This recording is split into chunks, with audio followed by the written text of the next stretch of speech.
평화를 빕니다.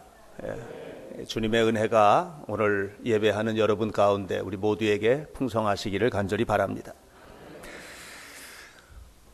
오늘은 존 웨슬리 목사님께서 회심하신 지 277년이 되는 바로 그날입니다.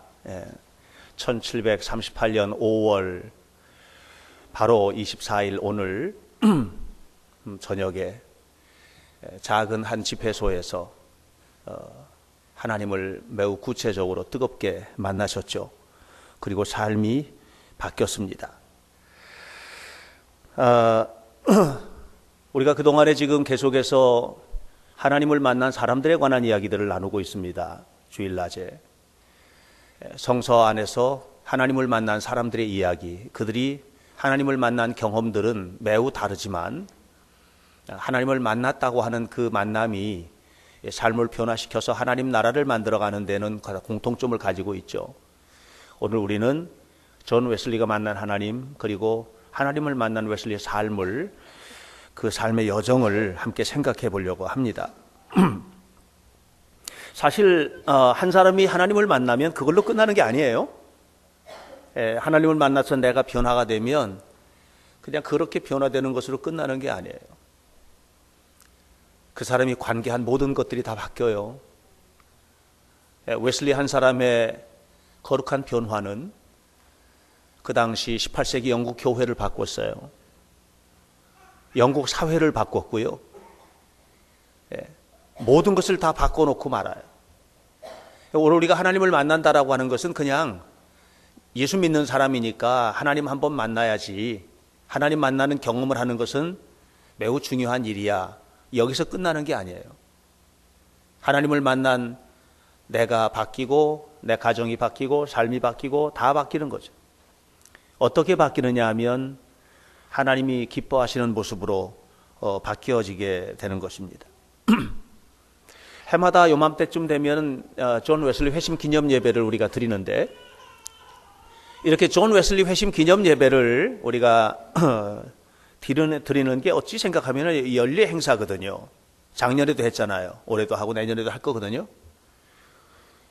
연례 행사가 되면 안 되겠다.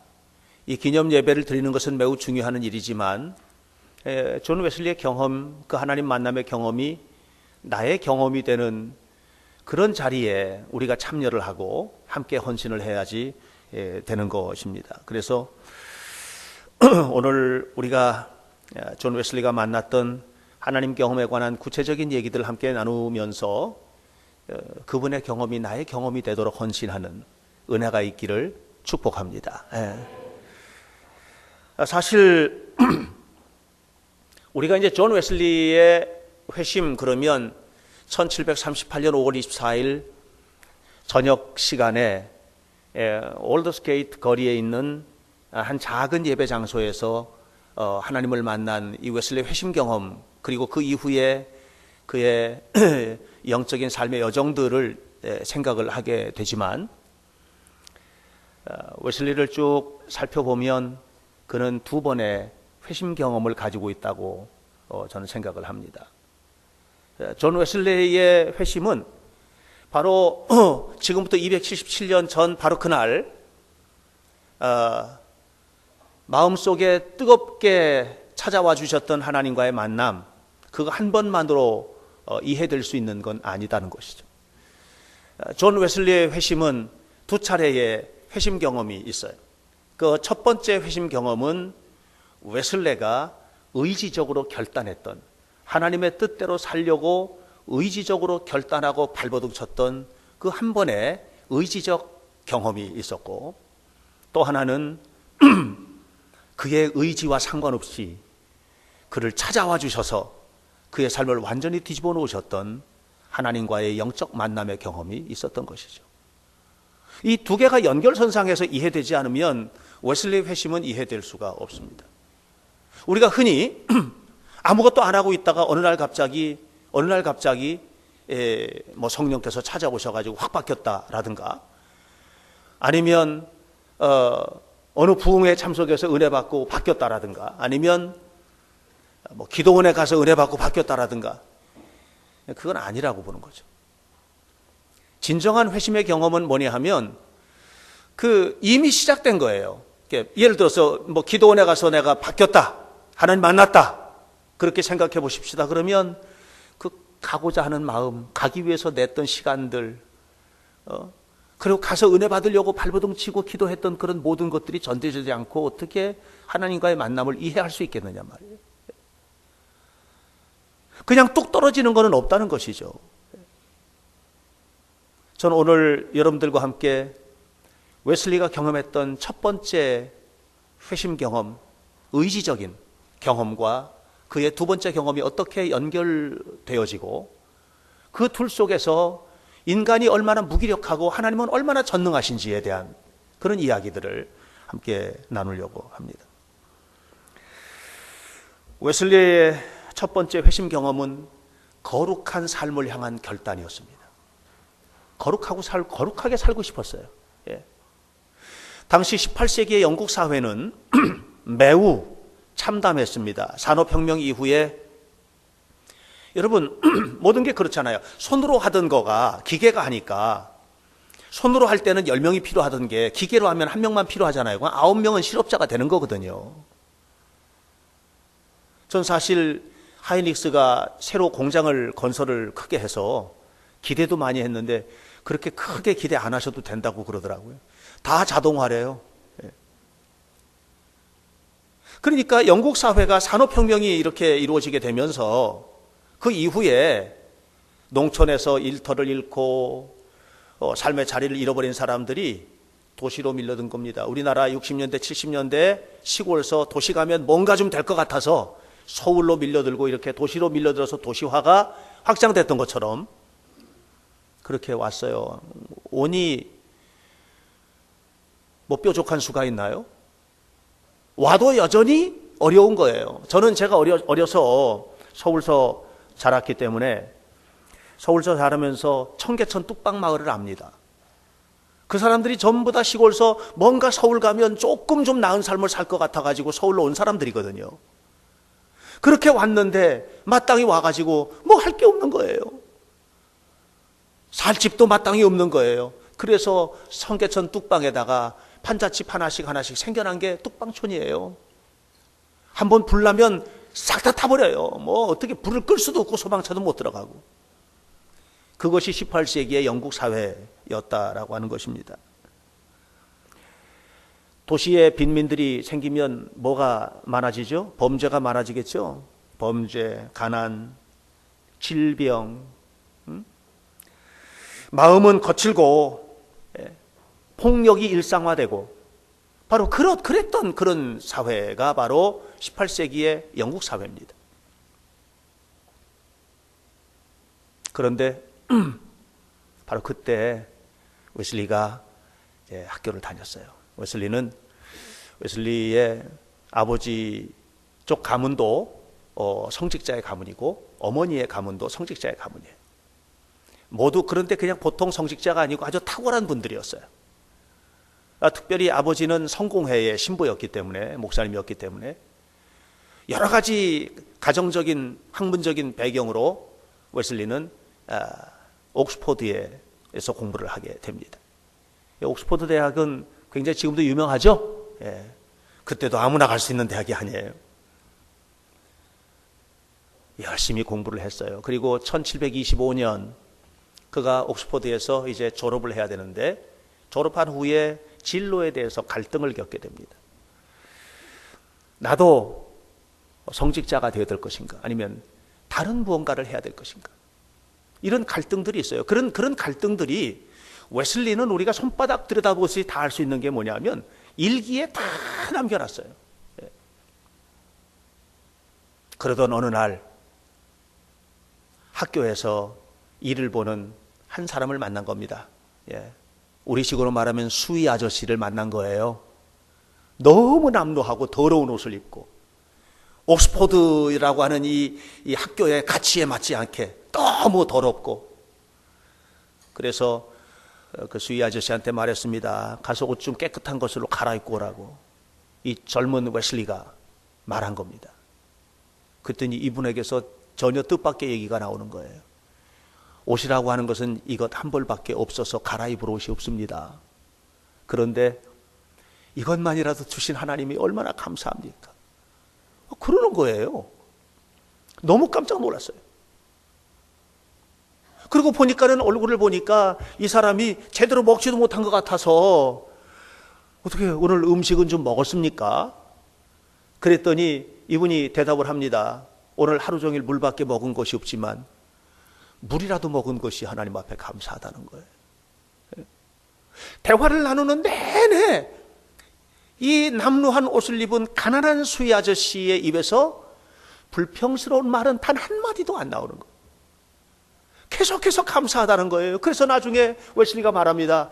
저 빨리 숙소에 들어가시라고. 숙소 문 닫아버리고 거기서라도 쫓겨나면 당신 갈 데가 없지 않냐. 그랬더니 이 아저씨가 말합니다. 내가 만약에 내 숙소에서 쫓겨나 갈 데가 없어도 하나님은 나를 위해서 자그마한 돌멩이라도 주셔서 그 돌멩이 벽에 베고 잠잘 수 있는 은혜를 주셨다. 그러니 그것만이라도 얼마나 고마운가.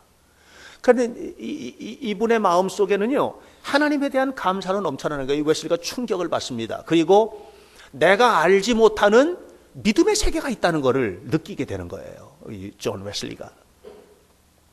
그때 웨슬리는 굉장히 많은 책을 읽었는데 그 책 가운데서도 특별히 두 권의 책에 깊은 감명을 받았는데, 제레미 테일러가 쓴 거룩한 삶과 죽음이라는 책과 또 하나는 토마스 캠피스가 쓴 그리스도를 본받아라는 두 권의 책이었습니다. 이 두 권의 책에서 받았던 은혜들과 그리고 이 수희 아저씨와 대화 나눴던 나눔을 통해서 받았던 이 감동들, 이런 감동들을 가슴에 품으면서 이 웨슬리가 드디어 결단을 하게 됩니다. 이렇게 결단합니다. 나는 어떤 경우에도 흠없이 거룩하게 살 것이며 내 생명 전체를 하나님 앞에 바칠 것을 결심합니다. 이렇게 결단합니다. 저는 이것을 웨슬리의 첫 번째 회심이라고 봅니다. 사랑하는 여러분, 웨슬리가 결심한 거예요. 거룩하게 살 것을 결심한 거예요. 하나님의 말씀대로 살 것을 결심한 거예요. 하나님의 은혜를 따라 살 것을 결심한 거예요. 예. 하나님께서 싫어하시는 것은 하지 않기로 결심한 거예요. 그리고 난 다음에 이 결심을 행동으로 옮기기 시작합니다. 보세요. 성경을 연구하기 시작합니다. 매주일마다 예배를 참석합니다. 성찬식에 참여하는 것이 예배거든요. 매주일마다 빠지지 않고 예배 생활을 하는 거예요. 예. 뿐만 아니에요. 일주일에 2번을 금식했습니다. 말로나 행위로나 어떤 경우에든지 내가 내 입으로 내뱉은 말 한마디에라도 사람에게 상처를 입히거나 하는 일을 하지 않기로 결심합니다. 행동으로도 죄 짓지 않기로 결심합니다. 어려운 사람들 보면 도와줄 것을 결심합니다. 그래서 한 달의 생활비를 28파운드만 사용하는 거예요. 나머지는 다 도와주는 거예요. 죽을 때까지 그렇게 했어요. 죽을 때까지. 그냥 이 결심이 하다가 하나님, 내가 이 결심을 수행하고 싶은데 제가 지금 너무나 한계가 많아요. 이렇게 할 일도 많고 쓸 일도 많고 그러니까 내가 28파운드만 쓰겠다고 했는데 한 35파운드만 쓸게요. 이게 아니고 평생을 그렇게 산 거예요. 새벽 4시만 되면, 그 당시에 영국 교회는 새벽 기도회가 보편화되고 이런 시대가 아니거든요. 우리 교회, 한국 교회는 새벽 기도회가 보편화되어 있잖아요. 그런데 이분은 새벽 4시만 되면 일어났어요. 그리고 기도 생활을 하는 거예요. 나중에 이 감리교도들이 모여가지고 이제 런던에다가 본부 건물도 짓고 이렇게 해서 웨슬리 목사님이 이제 거기에 머무르게 되는 그런 건물이 생겨나고 하는데, 그때도 방 하나를 딱 구분을 해서 새벽 4시만 되면 그 방에 가서 기도했어요. 그리고 그 방에 이름을 붙였어요. 파워 하우스. 하나님의 능력을 공급받는 곳. 이렇게. 그러니까 이 결심이 웨슬리가 바로 결심했던 그 졸업을 앞두고 그가 읽었던 책들과 만났던 사람들과 그리고 하나님 앞에 기도 생활과 이런 모든 것들을 통해서 결단했던 이 결단이 그냥 잠깐 하다가 마는 그런 결단이 아니고 이 결단을 평생 동안 끌고 간 것입니다. 웨슬리의 두 번째 회심은 이런 거룩한 결심과 행위와 이어져서 일어난 것이지, 이런 거룩한 결심과 행위가 없이 그냥 어느 날 삶에 지쳐가지고 그 올더스게이트 거리에 있는 한 집회소에 갔다가 은혜 받고 뚝 떨어져서 받은 은혜가 아니다는 것. 오늘 결심하시기 축원합니다. 하나님 앞에 사실 것을 결심하시기 바랍니다. 하나님의 은혜를 따라 살기를 원한다면, 적어도 그리스도인으로 살기를 원한다면 하나님 앞에 살 것을 결단하시고 행동으로 옮기시기를 축원합니다. 오늘 여러분, 우리에게 있어서 매우 중요한 것, 신앙생활이 왜 실패하느냐? 신앙생활에 실패하는 이유가 뭘까? 왜 우리는 좋은 신앙을 갖지 못할까? 왜 하나님 앞에 건강한 믿음으로 하나님 앞에 살지 못할까? 그 이유는 도대체 뭘까? 아무리 뒤져봐도 대답은 한 가지밖에 안 나와요. 알고 있는 것을 행동으로 안 옮기니까 그런 거예요. 알고는 있는 거예요. 여러분, 믿음은 두 가지가 있어요. 지적인 동의가 있어요. 예, 맞아요. 다 알아. 다 알아요. 이걸 다 아는 거예요. 성경에서 뭐라고 하는지 다 아는 거예요. 하나님께서 뭘 기뻐하실지도 다 아는 거예요. 근데 안 되죠. 그게 안 되는 거예요. 그러니까 신앙생활이 실패하는 거예요. 신앙생활을 성공하는 사람들은 어떤 사람들이냐면 알고 있는 걸 행동으로 옮기는 사람들이에요. 학생들이 공부 열심히 해야 되는 걸 다 알지만 열심히 하는 아이가 성적이 오르고 자기 목표를 이룰 수 있는 것처럼 우리 신앙도 똑같아요. 그래서 우리는 이 지적인 동의로부터 행동하는 믿음, 체험적인 믿음으로 가야 되는 거예요. 하나님을 만나야 돼요. 하나님을 만나는 이 뜨거운 경험들이 오늘 우리의 삶 속에, 그래야 우리는 승리하는 신앙생활 할 수 있는 줄 믿으시기를 축원합니다. 작심삼일이라는 말이 왜 나왔겠어요? 여러분, 작심삼일을 깨트려 버리시길 축원합니다. 작심삼일이라는 말에 맞아, 아무리 해도 그래 인생이라는 게 작심삼일이지, 이런 사람은요 그냥 그렇게 살 거예요. 그러나 그것을 깨트리는 사람은 승리해요. 그걸 깨트려야 돼요. 어떤 사람이 그러더라고요. 인간이 작심삼일이니까 3일마다 작심하면 된다고 그런 얘기도 하더라고요. 어떤 형태로든지 우리는 이거를 극복하자. 그리고 웨슬리가 경험했던 이 뜨거운 결단이 우리의 결단이 되어서 하나님의 살아계심을 경험하는 은혜가 임하도록 하나님 앞에 헌신되시기를 주님의 이름으로 축원합니다. 이런 웨슬레이의 간절한 하나님 앞에 살겠다고 하는 간절한 마음이 변함없이 지속되었을까?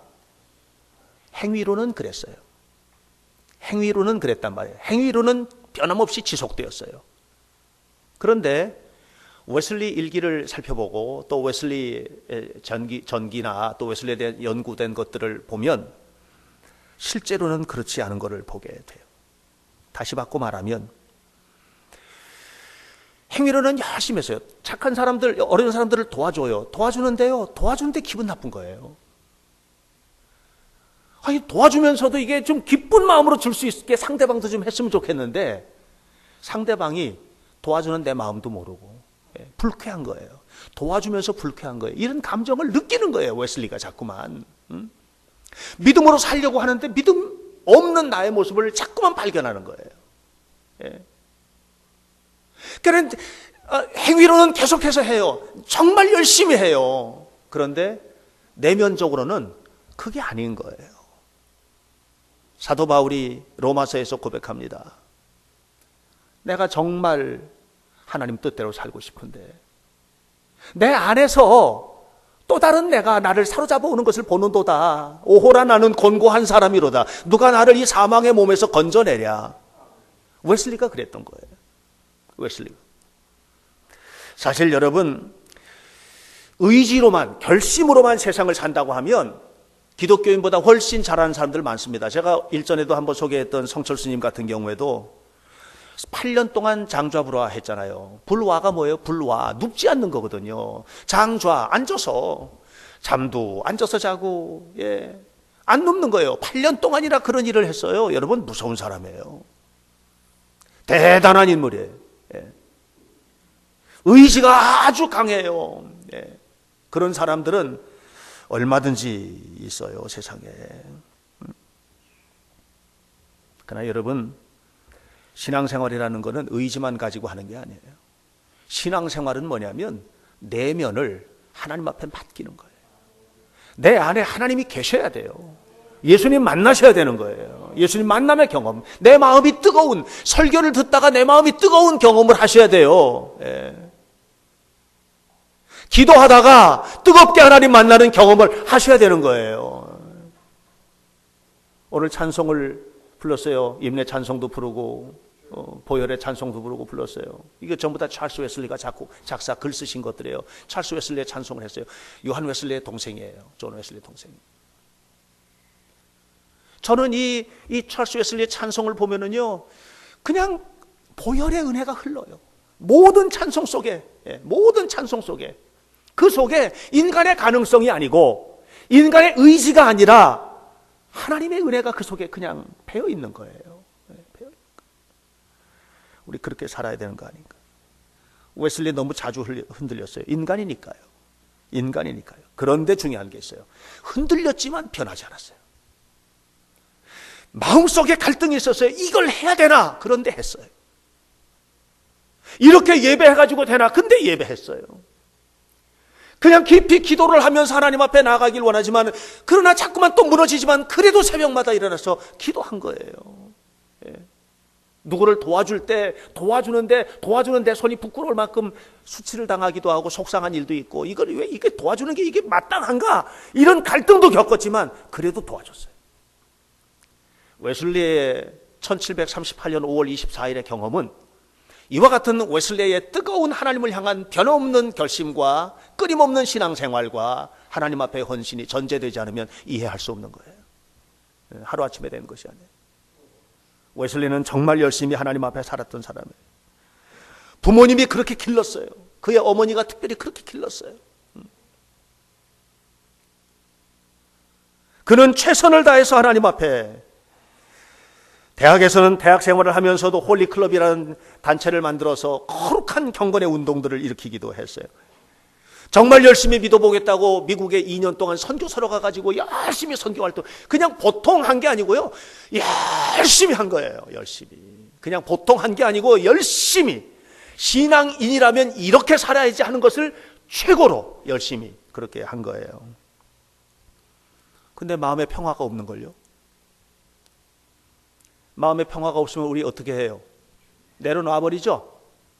해도 소용없다 내려놓잖아요. 기도하다가 내려놓잖아요. 웨슬리는 그렇게 안 했다는 거예요. 위대한 분이에요. 하나님 앞에 이 회심의 결단, 첫 번째 회심의 결단마저도 하나님 붙들고 한 거예요. 기도하면서. 그러던 중에 1738년 5월 24일 저녁, 웨슬리는 일기에 이렇게 말합니다. 내키지 않는 걸음으로 올더스게이트에 있는 한 작은 집회소에 예배에 참석한 거예요. 내키지 않는 걸음으로. 저는 그래서 이 말씀을 붙들고, 이 웨슬리의 경험을 붙들고 무슨 기도하냐면, 준비 안 된 사람도 은혜를 주세요. 저 그런 기도도 좀 하거든요. 준비 잘 된 사람뿐만 아니라 때로는 오늘 내키지 않는 걸음으로 이곳에 온 사람도 하나님의 은혜를 경험하시기 축원합니다. 그러면 여러분 변화된 그 한 사람 때문에 교회가 바뀌고, 사회가 바뀌고, 동네가 바뀌고, 가정이 바뀌고, 바뀔 거예요. 그런데 내키지 않는 마음으로 앉아 있는데, 유명한 목사도 아니고 한 평신도가 나와서 마틴 루터의 로마서 주석의 서문을 읽습니다. 서문을 읽는데 오늘 본문으로 읽었던 로마서 1장 17절 말씀, 의인은 믿음으로 말미암아 살리라 하는 그 말씀을 읽을 때 웨슬리가 갑자기 가슴이 뜨거워지기 시작한 거예요. 그냥 그 말씀, 그 성경도 아니고 로마서 주석, 루터의 로마서 주석에 있는 하나님의 말씀, 그 인용된 하나님의 말씀 한 구절을 읽는데 가슴이 뜨거워지는 거예요. 그는 일기에 이렇게 썼어요. 의인은 믿음으로 말미암아 살리라 하는 바로 그 말씀을 읽을 때 그는 일기에 이렇게 썼습니다. 구원을 위해 단지 그분을 믿기만 하면 된다는 사실을 알았다. 주님께서 나의 죄를 다 걷어가신 것을 알았다. 나의 죄와 사망의 법에서 모든 것을 나를 죄와 사망의 법에서 건져주셨음을 확신하게 되었다. 주님밖에 없다는 것을 알게 된 거예요. 예수님밖에 없다는 걸 알게 된 거예요. 이전까지 웨슬리는 뭐 했냐? 뭘 하려고 자꾸 한 거예요. 기도도 해야 되고 예배도 해야 되고, 뭘 자꾸만 하려고 한 거예요. 이것도 해야 되고 저것도 해야 되고 자꾸만 뭔가를 하려고 노력을 했어요. 웨슬리가 뭔가를 하려고 노력을 한 거예요. 그런데 이 사건 이후에 웨슬리는 달라졌어요. 주님만 바라보기 위해서 세우신 거예요. 예수님만 바라보고 있는 거예요. 전에는 내가 했다고 생각했어요. 그런데 이제 성령께서 이끌어 가시는 삶의 중심에 서게 된 거예요. 이것이 웨슬리 두 번째 회심, 영적인 회심, 예수님과 동행하는 삶이 시작된 것입니다. 사랑하는 성도 여러분, 오늘 우리가 하나님 앞에 신앙생활을 감당해 갈 때 정말 우리가 중요한 것은 뭐냐? 더 착해지는 게 아니에요. 신앙생활에 있어서 중요한 것은 더 착해지는 게 아니에요.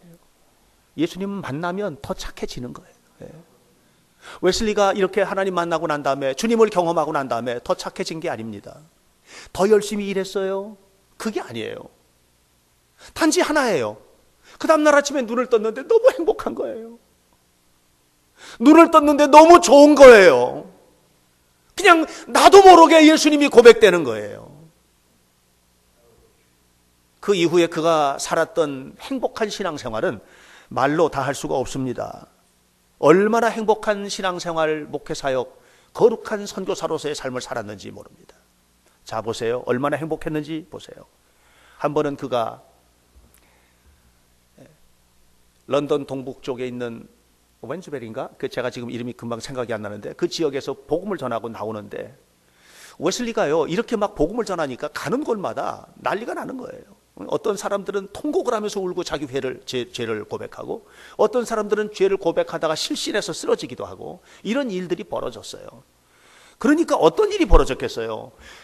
여러분, 그 당시 영국 사회는 술집, 도박장, 깡패, 하여튼 사회의 어두운 것들은 다 있었거든요. 장려촌. 다 문을 닫는 거예요. 웨슬리가 복음을 전하는 곳에서 회심의 사건이 일어나면서 전부 다 깨끗해지니까, 정결의 운동이 일어나니까 사회가 정화가 되는 거예요. 그러니까 문을 닫는 거예요, 자꾸만. 그러니까 바퀴벌레처럼 그런 곳에서 밥 벌어먹고 살던 사람들이 속상하잖아요. 복음을 전하고 나오는데 몇몇 깡패들이 몽둥이를 들고 웨슬리를 끌고 가서 때리기 시작합니다. 때리는데 그걸 맞는데 피투성이가 되는 거예요. 그리고서는 그들 중에 한 명이 말합니다. 지금부터 너 설교하고 다닐 거야, 안 다닐 거야? 만약에 계속해서 설교를 하고 다닌다고 하면 여기서 죽여버리겠어. 그러니까 웨슬리가 무릎을 꿇고 기도를 시작합니다. 그것은 십자가에서 예수님께서 하셨던 기도고, 그리고 스테반이 폭도들에 의해서 돌에 맞아 죽을 때 했던 기도이며, 이 기도가 웨슬리 입에서 고백되는 기도였습니다. 하나님, 저들이 하는 일을 알지 못합니다. 용서해 주옵소서. 그런데 놀라운 것은 그 기도를 듣던 사람들이 하나씩 둘씩 몽둥이를 내놓고 떠나간 거예요.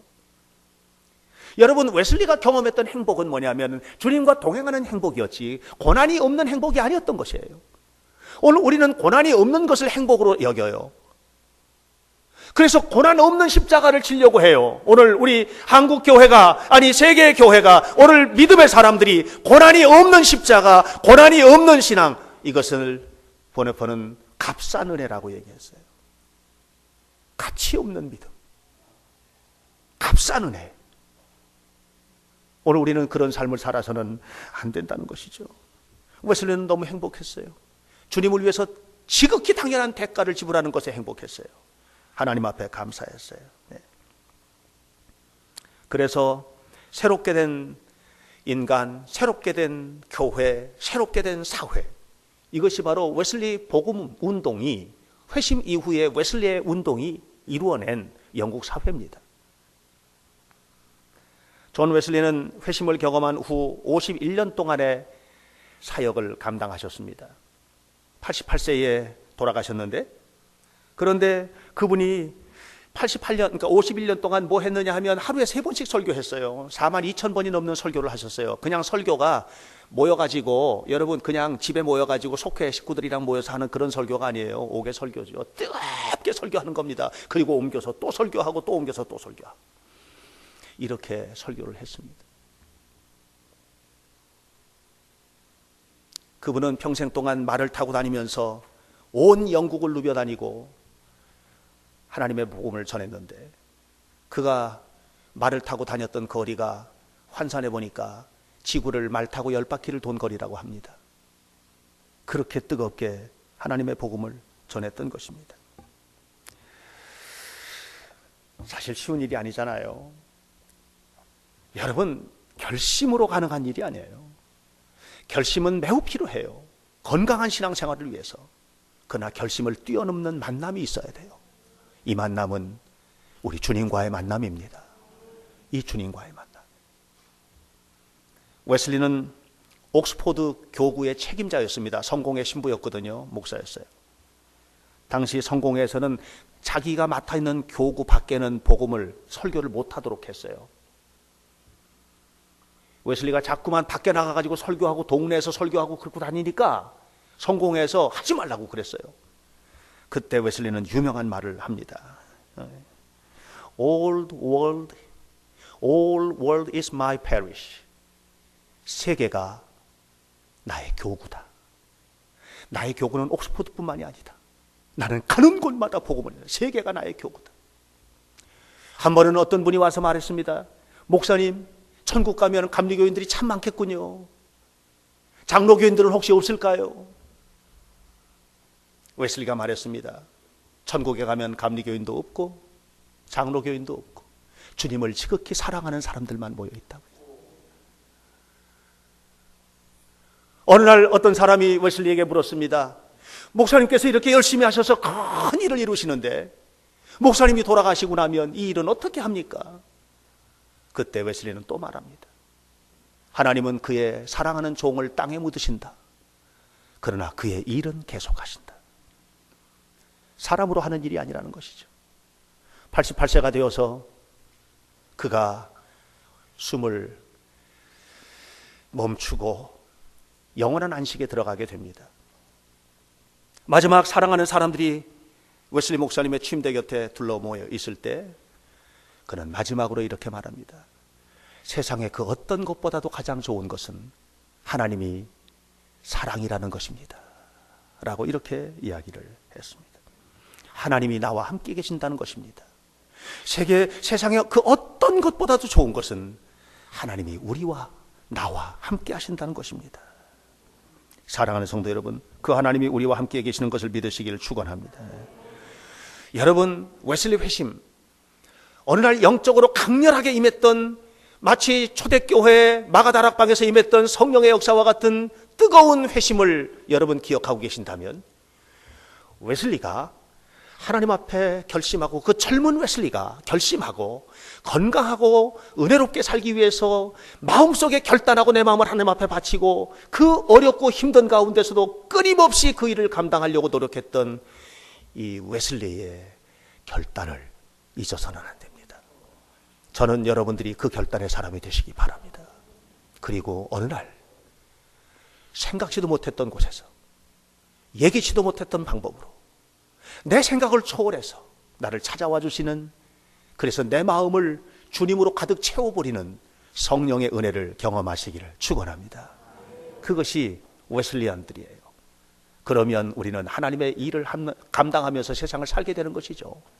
이 아름다운 은혜가 오늘 웨슬리 회심 277주년을 맞이한 사랑하는 현대교회 성도들 모두에게 임하기를 주님의 이름으로 간절히 축원합니다. 기도하겠습니다. 하나님의 은혜를 감사합니다. 웨슬리는 평생의 좌우명으로 마음속에 담고 살았던 것이 네가 할 수 있는 모든 선을 행하라. 모든 힘을 다하여 모든 처지에서 모든 장소에서 선을 행하라. 모든 시간에 모든 사람에게 선을 행하라. 네가 살아있는 모든 날 동안 모든 선을 행하라. 마음에 품고 하나님의 일에 힘썼던 웨슬리, 존 웨슬리 목사님의 이 아름다운 헌신이 하나님께서 하셨던 일이었음을 믿습니다.